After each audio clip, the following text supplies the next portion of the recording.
Hello everyone, this is Amit Aura from EcoVisioner. Continuing my Let's Make Economics Easy, today I have selling by FIIs, foreign portfolio investors and foreign institutional investors. ये news पे बार बार आ रहा है कि FIIs ने इतना cell of किया आज Indian market में, FPIs पुल आउट कर रहे हैं पैसे इंडिया से. तो आज हम जानेंगे what is the impact of this on Indian economy and why are they selling it off, why are they selling their shares in Indian market. You all know that FPI foreign portfolio investment जब India में होती है it is in the share market. तो जो financial market में investment होती है from abroad, that is FPI. उसके under we have foreign institutional investors जो एक special types of mutual funds में इन्वेस्ट करते हैं. So they have been selling. तो इंडिया में पिछले 7 महीने से नेट सेलर्स हैं FIIs. Late us see few news articles जो बता रही हैं हमें कि FPIs और FIIs पुल आउट कर रहे हैं. So now on the slide you have foreign investors pulled 10,000 crores from the Indian market in 4 days. ये स्टार्ट हुआ था ट्रंप के आने से. ये ट्रंप के आने से स्टार्ट हुआ था when Trump won the elections and they were expecting कि वर्ल्ड में काफी डिस्टर्बेंस होगी, जो हो भी गई है. आपने देखा है कि due to his tariff wars against countries, almost 85-90 countries, the whole market is being disturb. तो इंडियन मार्केट को भी अफेक्ट हुआ है.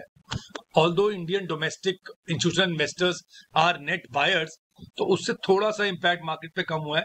और अभी रिसेंटली अप्रैल एंड में ये मार्केट दोबारा ऊपर आ रही है. But we should know what happened. So again you can see the second news. देखिए फॉरेन इन्वेस्टर्स ने 2025 मार्च तक almost 1.5 lakh crore, more than 1.5 lakh crore यहाँ से विड्रॉ किया है. So they have sold equities in January, February and also in March. Again the news says that market जो crash हुआ था अभी कुछ दिन पहले, the major cause of that crash was selling by foreign institutional investors. That means वो यहाँ पे शेयर्स बेच के किसी और मार्केट में इन्वेस्ट कर रहे हैं. So this is how they are doing it. So कुछ न्यूज थी हमारे पास जो आपने देखी कि पिछले कुछ महीनों से ये मार्केट में नेट सेलर्स बने हुए हैं फॉरेन इंस्टीट्यूशनल इन्वेस्टर्स. ऑब्वियसली कोई भी इन्वेस्टर किसी कंट्री में क्यों आएगा जब उसे वहां से रिटर्न्स मिलने की उम्मीद होगी.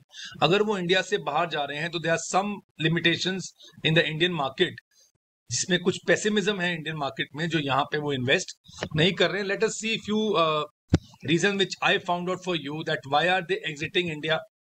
सो first I already told you कि ट्रंप के आने से, ये ट्रेड टैरिफ लगाने से ऑफ कोर्स एक्सपोर्ट ऑर्डर्स कम हुए हैं इंडियन कंपनीज के, बिकॉज इंडिया पे भी 20 to 35%, 36% कुछ जगहों पे टैरिफ लगे हैं. ऑल्दो इंडिया का बेटर सिचुएशन है compare to China, Vietnam, Mexico and Canada etcetera.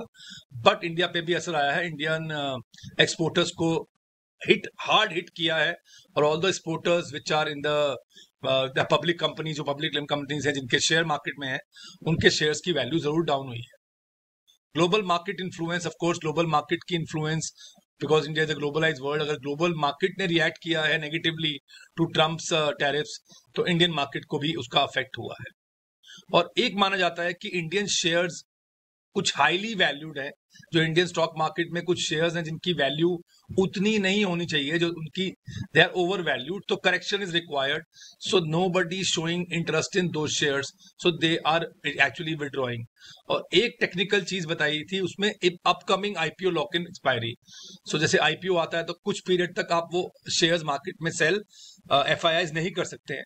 पर जैसे ही वो लॉक इन पीरियड, काफी IPOs का लॉक इन पीरियड एक्सपायर हुआ और these FPIs they sold these stocks and they earned and they went out. और कहा यह भी जाता है कि कुछ चाइना में काफी इन्वेस्टर्स ने चाइना का रुख लिया. they have seen that China is a better market.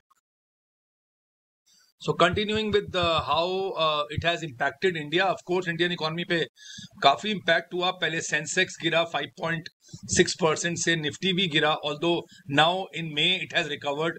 Meanwhile broader market में बात करें तो मिड कैप और स्मॉल कैप्स को बहुत अफेक्ट किया है.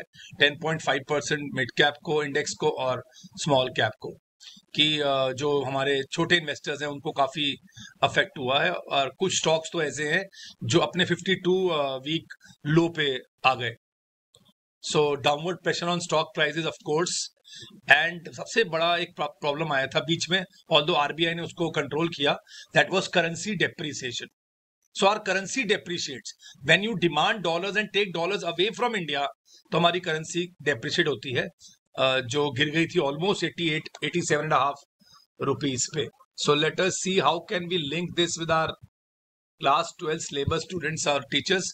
तो देखते हैं हमें कहाँ कहाँ इसको इस्तेमाल करना है. ऑफ कोर्स जब यहाँ से डॉलर्स आउटफ्लो कर रहे हैं और ये एफआईज बेच रहे हैं हम अपने स्टॉक्स इंडिया के अंदर अपनी मार्केट से विड्रॉ कर रहे हैं, so they are taking foreign exchange out. So हमारे फॉरेन एक्सचेंज रिजर्व पे इम्पैक्ट पड़ा, सो वो रिजर्व्स कम हो गए. And I already told you कि depreciation of Indian currency, when the demand for dollar increases, then value of dollar goes up and value of rupee goes down. So Indian currency depreciated, हमारी currency की value गिर गई. Outflow foreign exchange मतलब कि debit side हम show करेंगे अपने account में, और बहुत सारा फॉरेन एक्सचेंज बाहर फ्लो किया, और जब हम इसको बीओपी अकाउंट में दिखाएंगे तो will show it as debit side of capital account, because they have sold their stocks and the money has gone out. So this is how we have to link this with our syllabus, teachers and students. So I'll be continuing with this type of news articles and explaining you the impact on Indian economy और कहाँ कहाँ हम syllabus से उसको link कर पाएंगे. Thank you very much. God bless you.